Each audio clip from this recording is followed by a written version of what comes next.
Yo guys, what is up? My name is Grizzly. Welcome back to another League of Legends video. I know it's been a while, about 3 weeks since I uploaded my last video, which was a coaching session. And if any of you guys want any coaching, all you have to do is basically find out how to send replays and then send it to my email address, which you can find on my YouTube page. Or you can just leave a comment and I will respond with the email and we can have a chat about it. Or if you have any questions in general. What you can also do if you're on your West is you can add me in the in-game client. As you can see, my name is SWM and you can ask me questions there as well. Now for getting into the video here. Today's topic will be the new Aatrox Rework, and I've been playing it quite a bit. Not too many games, maybe 5 or 6, but I've also read a lot of other opinions, and I've seen gameplay of him by higher elo players than myself. So basically what I want to discuss is like if it's a successful rework or not, And when I first played the rework, when it was first released before the hotfix buffs, I thought the champion was absolutely atrocious. Or atrocious, which was like one of the highest rated comments on the Reddit thread, which was really bad pun. But now, after the hotfix, I actually think that the champion has a decent amount of potential, because before I thought his kit was too clunky to function, but they increased the E range, which means his little dash thingy, which he can use during his Q animations, and that really enabled the champion. Because whereas before, if you chased someone down, if you were queuing them, they would just straight up run away. But now, you can get 2 queues off in a row, which means that that's enough crowd control to have them stay in your W, so that actually really made a huge difference for the champion while chasing people down. And when trying to kill AD carries that are kiting you, it's also really huge, because whereas before your Q into E wouldn't be enough range to match their auto attack range, whereas now it is. So that little change actually saved most of his kit for me. They also buffed his base values, of course, so now he's actually really strong. He has a really high base HP level 1, I've noticed. So in certain matchups, if you can start E and get a few autos off, you can win the trades by about maybe 100 damage, but you will also have 60 to 70 more max HP than them, so you will efficiently have a 170 HP advantage, so that's quite huge. So it's stuff like that which are kind of nitty gritty that I've noticed, of course, but overall what's more important is to discuss the design philosophy and kind of what the champion does. So Aatrox design now is not really a split pusher, which it was before.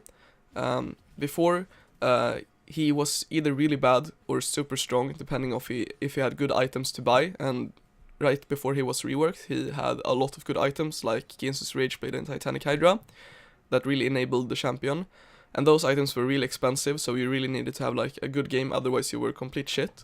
Now, Aatrox will be kind of a reliable lane bully. He won't have that many horrible matchups, and he will be able to farm in most lanes, and he also spikes super hard at 1 or 2 items, and the spike is also way cheaper than before because it's Black Cleaver and Death Stance now, which is a lot cheaper than Titanic Hydra and Ginsu's Rageblade.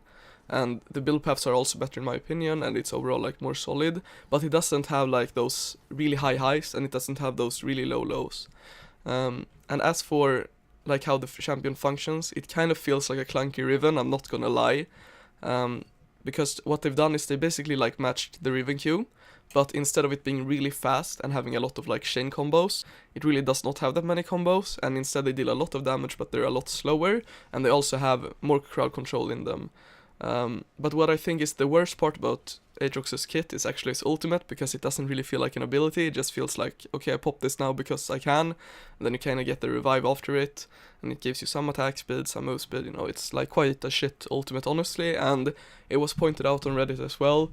But his passive is super bad for early laning unless you play around it super well, because it procs on minions and it has a 25-second cooldown, which means that you won't get the passive proc on champions a lot of the time, but later on to the game it's fine, and obviously for jungling it will help you clear quite a lot, but Aatrox jungle right now is kinda I prefer him top lane, and he doesn't really seem to work as a bot lane bruiser either. But yeah, overall I have quite I don't think that the champion will be ultra meta unless they completely overbuff him. But I do think the champion actually can function, whereas directly after the rework I was kinda on on the fence about it. I kind of thought that the champion was just really bad.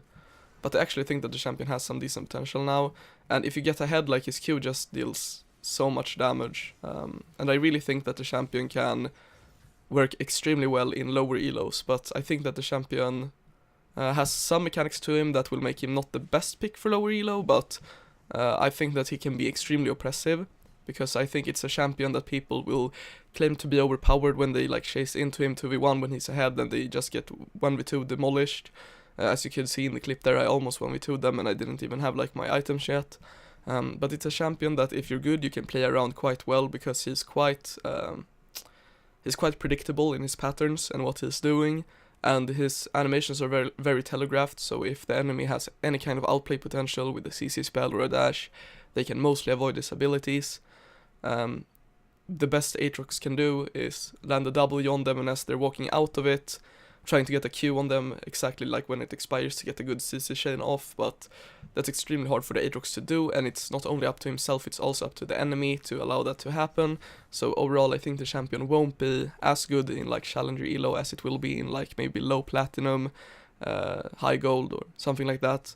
But it's really, really hard to know like right now, and the champion started off like at a 35% win ratio, and it has steadily climbed up. I think it now sits as 45, 46 maybe. And that's a really good sign, because that happens only in a couple of days, and that's mostly due to the hotfix, of course, but I also think that the champion plays quite uniquely, and as people learn to play him, I think it's going to be a bit better. But overall, I think Aatrox's identity is going to be rather close to like a Renekton's identity, where he's going to be mostly a lane bully with some bad matchups, so he won't be the best blind pick, and then he's going to fall off throughout the later stages of the game. He's going to be even worse than Renekton in team fights, but he's going to be better than Renekton in 1v2 situations, because all of his abilities are pretty much AoE, or like his valuable abilities at least. Whereas Renekton has his Q and his E, but Renekton has a lot of damage in his W as well, but Aatrox has that like in his Qs, and basically if you land all your Qs on two people, like that would just straight kill them, you know. So I think the champion has some decent potential. I think it will definitely be a champion that can be worth picking up, and especially if you love like this kind of more slower melee playstyle where you deal a lot of damage but you're kind of clunky. I would not compare it to the likes of like Darius, because Darius actually has a lot of animation cancels, and if you combo properly he's really fast, whereas Aatrox does not have animation cancels. So the champion is and will always be quite slow. But he does feel really rewarding to play once you like land all of his abilities, I would say. So he's fun to play in that sense. And I also really like this thing here, that you can move during his passive revive, because if you have teammates close, you can actually do a lot with that, I feel like. I'm not sure if I win this all in. Do I win this? Yeah, I do win that. I got the passive proc on the Lost Auto there. But overall, I would play Aatrox a decent amount. He won't be one of my top champions, I will play him top, of course, in the top lane, but he will not be one of my most played champions.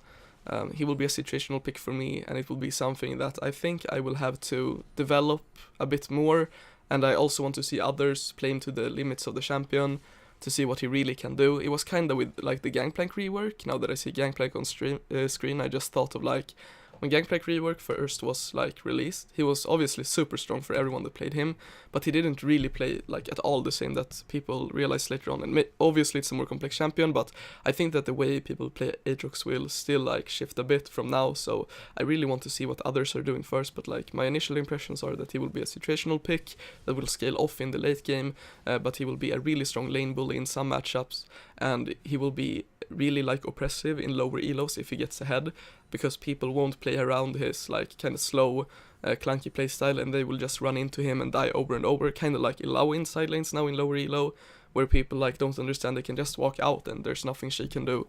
So I think Aatrox will definitely be good in that sense, and I can see him being played in LCS because his W is a really strong spell if chained with CC. And as I said before, it's really hard for Aatrox to reliably chain CC them into his W. But if he has teammates that can do it, if you play like a good CCing jungler or something like that, it's basically like an ultimate ability on a really low cooldown, because the pullback is absolutely insane if they start running out and they barely don't escape. So it can be a really sick ability, that's for sure. But as for the runes and stuff, Conqueror is the standard option. Grasp can also work in lanes where you really just want to take the short trades. And if you manage to get a Grasp proc with your passive auto, that can be a really good like safe trade that won't risk you any damage taken back. But Conqueror is more solid all around, so Conqueror is super strong for Aatrox. I think in this game where I ran Conqueror, it dealt like 6,500 true damage or something, so that was super good. And then as for the secondary tree, obviously if you go Precision as your primary tree, you go Resolve as your secondary, and if you go Resolve as your primary, you go Precision as your secondary. I might release like a full guide on Aatrox in the future, but like no one is quite sure of the exact setup right now at least, so I think I'm gonna wait a bit with that one. And as for lanes where I think Aatrox is good, I think he's really good against Darius because he has his E to dodge his Q damage, so Darius has to chain with his E to get his Q off every time. And I also think he can be quite good against the likes of like Renekton and champions that really do want to be in melee range with him, because if you can just get your Qs off, like all of the Qs hit in a trade, you will win every lane. I don't think that Aatrox will be as good against champions that can kind of choose their trades, such as like Riven or Yasuo, because they can kite out his Q and it's quite a long cooldown, and then they have free reign to trade on him when it's down. But we'll have to wait and see. I also think he's absolutely really bad against range champions in lane. I think that once he gets a couple of levels, he can probably dive them with his ultimate revival, but other than that, he will just get perma-shoved and harassed throughout the entire laning phase. So that's kind of my thoughts on Aatrox. I would love to hear your guys' opinions on the champion as well, and if you've seen him in your rank games, you can like say what elo you're in and how good you feel the champion is, because I'm actually really interested to know how good he is in the different elos, because that's also really important for my coaching later. But other than that, thanks a lot for watching, guys, and I will see you in the next one. Peace.